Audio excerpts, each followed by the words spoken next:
G'day trendsetters, it's Stuart here, and today I want to talk about rhubarb.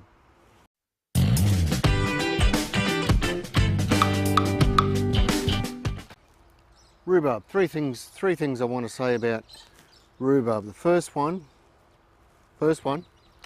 is we're in the second week of spring here and the weather's becoming decidedly warm. And when that happens, the rhubarb really does get going. So now's the perfect time to do the next two steps, which is one, fertilise. So in this case I use blood and bone, specifically for its organic component, and also because it's fairly high in nitrogen. And rhubarb being mainly leaf, lots of leaf and stem, it's all we need is something that's got a reasonable amount of nitrogen in it. Chook manure would also work, the pelletised chook manure if you like.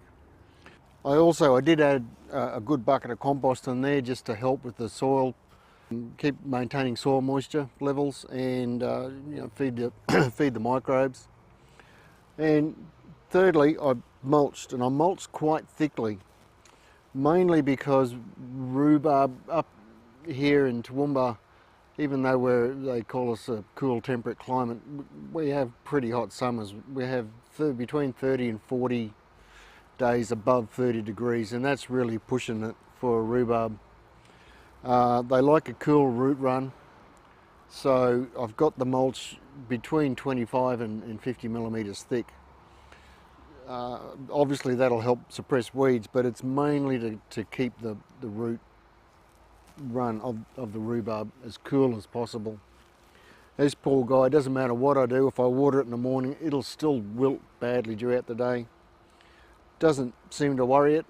This is, I don't know, it's been here 3 or 4 years now. I transplanted it from another spot that was probably a little bit harsher, but it was 2 or 3 years down there too before I moved it.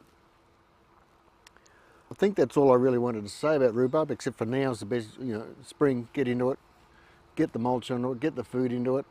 I will feed again, I'll do this, I'll rake away what mulch I've got there, and I'll feed again with blood and bone. I think I use about 3 handfuls, whatever the recommended application rate is on the back of the bag is all you need to apply.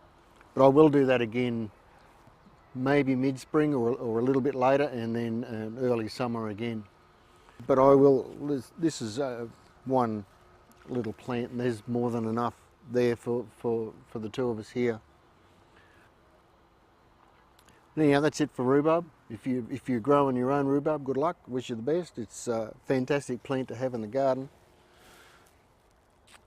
And that's probably it for now. Cheers for now. If you like this video, please subscribe. I noticed, I was looking at my stats the other day, is 97%